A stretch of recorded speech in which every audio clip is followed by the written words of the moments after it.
वो दिन दूर नहीं, देखो वही रिलाई होगी जो रिलाई श्रीलंका में पत्रकारों को इसलिए मारा पीटा जा रहा था। आप जैसे घटिया स्तर के पत्रकारों की रिलाई हो रही है श्रीलंका में। भारत में दिन दूर नहीं है, आपको भी चुन चुन के मारा जाएगा। जैसे श्रीलंका में मंत्रियों के साथ साथ पत्रकारों की कुटाई हो रही है ना, आप जैसे पत्रकारों की और अंधभक्तों की 3 दवाई, लात, जूता और पिटाई, भारत में वो शुरू होने वाला है। कभी सीताराम बुलवा लो ना प्रधानमंत्री से, जसोदाबेन की याद आ जाएगी। कभी बोल लेना प्रधानमंत्री को जसोदाबेन की याद में ताजमहल जैसा दूसरा बना ले। क्यों वहां खुदाई कर रहे हैं? चलो ना कैलाश मानसरोवर, हाफ पैंट पहन के, लाठी डंडा लेकर। आर्मी में कौन जाएगा? पत्रकारिता कौन करेगा? बताओ ना। आज अगर आपके पापा ने आपकी माँ को छोड़ा होता तो आप पत्रकारिता कर रहे होते। इसलिए जरूरी है घर बसाना। पैजाब पहन लो, हाथों में चूड़ियां, ठुमका लगाओ ना घाघरा चोली पहन के। हाथी का बच्चा हाथी ही होगा, चूहा का बच्चा चूहा ही होगा।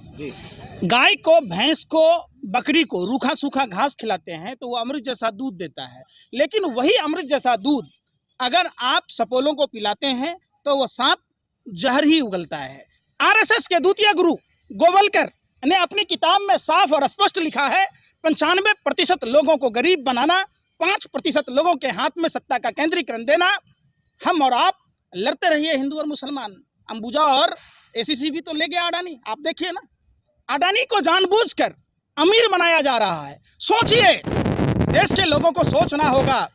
अडानी सरकारें आती जाती रहेंगी। अगर अडानी ने पूरे भारत को लूटकर विश्व के कई अलग अलग देशों में इन्वेस्टमेंट कर दिया तो भारत का क्या होगा? भारत पर ऐसे ही प्रधानमंत्री नरेंद्र मोदी जी ने वर्ल्ड बैंक से इतना कर्जा ले रखा, आरबीआई में जो जमाधन था उसको लूट लिया, बैंकों की स्थिति खराब कर दी, देश की तमाम संपत्तियों को बेचकर देश को खोखला कर दिया। हमने देखा है सोने की लंका को लूटते हुए सोने की चिड़िया की क्या बिसात है। आज सोने की चिड़िया लूट ली गई है जानबूझकर। जो लोग प्रधानमंत्री और प्रधानमंत्री के पार्टी से संबंध रखते हैं, उन लोगों ने जानबूझकर गोवलकर के सिद्धांत को मानते हुए पूरी की पूरी भाजपा की सरकार ने भारत को खोखला कर दिया। वो दिन दूर नहीं, श्रीलंका जैसे हालात हमारे देश में भी हो जाएं। इतना मजबूत प्रधानमंत्री होने के बावजूद आप कैसे कह सकते हैं कि श्रीलंका के जैसे हालात हमारे देश में भी हो सकता है? कौन सी मजबूती? अंबुजा सीमेंट की मजबूती है। पाकिस्तान कहाँ पर आप बोलते मजबूती? जो हराम का खाता है वो, अरे सुन तो लो, जो हराम का खाता है वो भाजपा का गुण गाता है। आप लोगों को रेवड़ियां मिलती हैं, आप गुण गाते हैं। आप पैरों में पैजाब पहन लो, हाथों में चूड़ियां, ठुमका लगाओ ना घाघरा चोली पहन के। मजबूत हाथों में अगर देश होता तो चाइना ने अरुणाचल में गांव बसा लिए। आपकी मजबूती आपके यहाँ कहाँ है? बताए ना, पत्रकार बनते हो। अरे आप लोग तो पहले के राजा महाराजा भांड लगता था, कम से कम उन कुत्तों से भी सीखा होता जो बेवजह नहीं भौंकते। आप देश को बरगला रहे हो, बेशर्मो शर्म नहीं आता कि चाइना ने एलओसी में टेलीफोन टावर लगा लिए? आपको नहीं दिख रहा? आप बताओ, इसे मजबूती कहोगे? आप इसे मजबूती कहोगे क्या यार?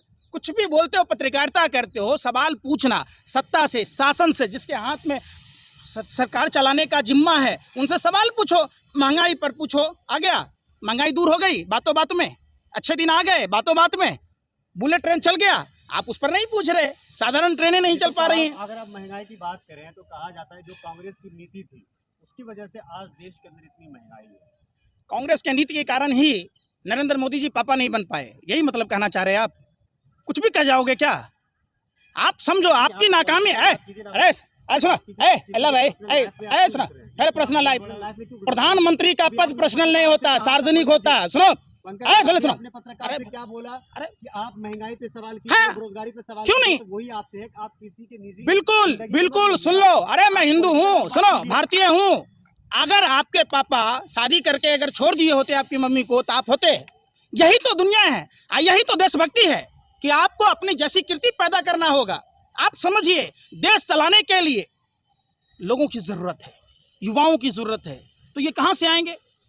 सब ऐसा ही अगर हो गया तो फिर देश चलाने के लिए बीवी बच्चा भी जरूरी है? नहीं है। कैसे जरूरी है? देश चलाने में बीवी फौज में कौन जाएगा? देश परिवार है क्या? अरे भाई सुनने रहा यार, सुन तो लो, सुन, कान का बबसीर है, सुनो तो सही। आर्मी में कौन जाएगा? पत्रकारिता कौन करेगा? बताओ ना। आज अगर आपके पापा ने आपकी माँ को छोड़ा होता तो आप पत्रकारिता कर रहे होते। इसलिए जरूरी है घर बसाना, इसलिए जरूरी है सरहदों की रक्षा के लिए जरूरी है घर बसाना, देश चलाने के लिए जरूरी है। हैं? आप गए सरहद की रक्षा करने के लिए? मुंह में फेविकॉल है, चलो ना कैलाश मानसरोवर, हाफ पैंट पहन के लाठी डंडा लेके तभी चलो आप ना। अपने बच्चे को कैमरे के सामने लाइए। क्या आप बोलो। अपने बच्चे को कैमरे के सामने लाइए, प्रूफ करिए कि आप भी बच्चे वाले। आप लोगों को भाजपा ने ऐसा रोटी बोटी फेंका है कि कुतुर कुतुर के खाने का काम है। जब मेरी शादी ही नहीं हुई तो मैं बच्चे को कहां से लाऊंगा? आपने करी शादी, आपको भी तो करनी चाहिए। आप प्रधानमंत्री बिल्कुल। की उंगली उठाते अरे हैं, तो आपको उम्र भी देखो, हमारा करनी चाहिए। 72 साल उम्र हो गया, शादी करके छोड़ दिए हम। 22 साल की अरे उम्र सुन, में आए होंगे। ऐसा नहीं होता। अरे सुन तो लो, मैं जिस समाज से आता, हमारे समाज में 40 साल के बाद ही शादी होती, क्योंकि हम लोग देश के लिए सोचते, परिवार नियोजन की नीति को मानते। आप बरगलाओ मत, सवाल पूछो कि 2012-13 जाए, सुने पहले बिल्ली की तरह रास्ता काट रहे हो, मैं 2014 में जो बोलने वाला आदमी, जो बंदा खुद शादी नहीं किया वो प्रधानमंत्री पे पॉइंट आउट कर रहा है। अच्छा बहुत अच्छी बात है। शादी करके छोड़ देना ये है? हमने शादी करके छोड़ दी जसोदा बहन की तरह। अरे कभी सीताराम बुलवा लो ना प्रधानमंत्री से, जसोदा बहन की याद आ जाएगी। कभी बोल देना प्रधानमंत्री को जसोदा बहन की याद में ताजमहल जैसा दूसरा बना ले, क्यों वहां खुदाई कर रहे हैं? आप समझो, पहले आओ मुद्दे पर। 2014 में बोलने वाला प्रधानमंत्री महंगाई का मौ क्यों नहीं बोल रहा, बेरोजगारी का बौ क्यों नहीं बोल रहा, 2 करोड़ युवाओं को रोजगार की बात क्यों नहीं कर रहा? रामायण ने साफ साफ और स्पष्ट सिखाया है कि रावण ने अगर भगवा वस्त्र नहीं पहना होता तो माँ सीता का अपहरण नहीं होता, अगर कालनेमी ने भगवा वस्त्र का सहारा नहीं लिया होता, प्रभु श्री राम का नाम नहीं लिया होता, तो हनुमान जी को संजीवनी बूटी लाने से नहीं रोकने की कोशिश कर पाया होता। इस आधार पर आप सबसे पहले हिंदू धर्म को समझने की जरूरत है। जिस तरीके से योगी मोदी एंड टीम यानी पूरी भाजपा और आरएसएस हिंदू धर्म को बदनाम कर रहा है, अपनी राजनीतिक रोटियां सेक रहा है, हिंदुओं को नींद से जागने की जरूरत है। हिंदू धर्म के 5 तत्व हैं, सुन लो पहले। अगला मत बनो, हम समझ रहे तुम्हारी बात काटो मत, सुनो पहले। हिंदू धर्म 5 तत्व हैं: त्याग, तपस्या, बलिदान, क्षमा, परोपकार। हिंदू धर्म के 4 स्तंभ हैं: अर्थ, धर्म, काम और मोक्ष। आपने देखा होगा रामचरितमानस, जिसे गोस्वामी तुलसीदास जी ने लिखा है। परहित को ही धर्म मानने की बात प्रभु श्री राम अपने भाई भरत की विनती पर कहते हैं।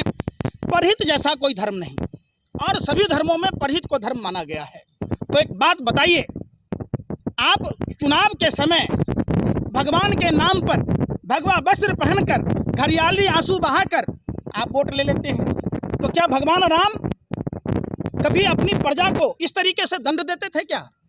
जो वोट लेना है तो 5 किलो राशन ले लो, चना ले लो। भगवान के नाम पे वोट मांगा है, कुछ नहीं मांगा। बताइए। अरे इतना पक्ष ले रहे हो, सुन लो बेशर्मो, शर्म करो। जिस धर्म को मानते हो उस धर्म शास्त्र की कसम खा के बताओ कि वोट भगवान के नाम पर मांग कर लूटने वाला कौन है? तो आज और हर लुटेरा है, सुनो, आज है? भगवान को ला रहे हैं, तो आज दिक्कत क्या है? कौन ला रहा है भगवान को? ज्ञान व्यापी में अरे कौन भगवान को लाएगा? भगवान हम सबको लाए हैं कि भगवान को आप लाइएगा? आप कहिएगा हम अपने पापा को लाए हैं, आप पापा को लाइएगा कि पापा आपको लाए हैं? अरे फिर मैं पहले सुनना रहे यार। मुगलों ने जिन मंदिरों को तोड़ा, अगर उस मंदिर को आज ढूंढा जा रहा है, निकाला जा रहा है, तो इससे आपको तकलीफ है? अच्छा आप नहीं चाहते? ठीक हो गया। जी। कौन सा मुगल आया था बनारस में जो शिवलिंगों को तोड़ा था, शिव मंदिरों को तोड़ा था? अरे भैया सुने रहा, अभी 8 साल से मोदी जी प्रधानमंत्री हैं, आप कौन सा मुगल तोड़ा? अरे भैया सुनो, सुनो, अरे पहले मैं क्या कर रहा हूँ, सुन तो लो। अरे भैया सुने रहा, क्या है मुंह में कुछ है तुम्हारे? सुनो पहले बात। अभी प्रधानमंत्री नरेंद्र मोदी जी ने बनारस में जो मंदिर तोड़वाए, वो मंदिर अंग्रेज का जीन, जो औरंगजेब का जीन क्या मोदी जी के अंदर घुस गया था? खोरी गांव में 40 मंदिर टूटा था, जो मूर्तियां तोड़ी गई, उसमें कौन सा औरंगजेब तोड़ दिया था भैया? वाह रे वाह, नौटंकी पढ़ाने चल दिए हो। समझो हिंदू धर्म को कि हम पत्थर को भी पूजते हैं, हम पेड़ को भी पूजते हैं, हम पानी को पूजते हैं, हम आग को पूजते हैं, हम कुत्तों को पूजते हैं, हम जानवरों को पूजते हैं। यही तो खासियत है हमारे हिंदू धर्म की। आप हिंदू धर्म को बदनाम कर रहे हैं चंद रोटी के लिए। आप भी प्रधानमंत्री के सामने मुजरा गा रहे हो, ठुमका लगा रहे हो। आपको खुश होना चाहिए, बाबा मिल गए। अरे सुन लो, सुन तो लो। कभी रामायण पढ़े हो? हमारा धर्म शास्त्र क्या कहता है? आप तो रुद्राक्ष की माला पहने हो, रुद्राक्ष की माला पहन के झूठ नहीं बोलना चाहिए। खाओ गीता और रामायण की कसम। भगवान श्री कृष्ण ने क्या कहा? नर ही नारायण है। भगवान श्री कृष्ण ने क्या कहा पता है? तो आप उसको नहीं सीखोगे। हमारा वेद शास्त्र क्या कहता है? मनुर्भव, मनुष्य बनो। अब मनुष्य क्या क्या लक्षण है बता दो। रुद्राक्ष के माला पहन लिए, अच्छा लगा भगवा पहन के चला है बीजेपी IT सेल की तरह सवाल पूछ रहे हैं। क्यों बदनाम करते हो? अरे माना है कि 2-4 लाख रुपया मिल गया होगा, तो इतना दलाली करोगे, मुद्रा गाओगे, हिंदू धर्म को बदनाम? बेशरम, सुनो, सत्ता के दलाली मत करो। वो दिन दूर नहीं, देखो वही रेलाई होगी जो रेलाई श्रीलंका में पत्रकारों को इसलिए मारा पीटा जा रहा था। आप जैसे घटिया स्तर के पत्रकारों की रेलाई हो रही है श्रीलंका में। भारत में दिन दूर नहीं है, आपको भी चुन चुन के मारा जाएगा। जैसे श्रीलंका में मंत्रियों के साथ साथ पत्रकारों की कुटाई हो रही है ना, आप जैसे पत्रकारों की और अंधभक्तों की 3 दवाई, लात, जूता और पिटाई, भारत में वो शुरू होने वाला है।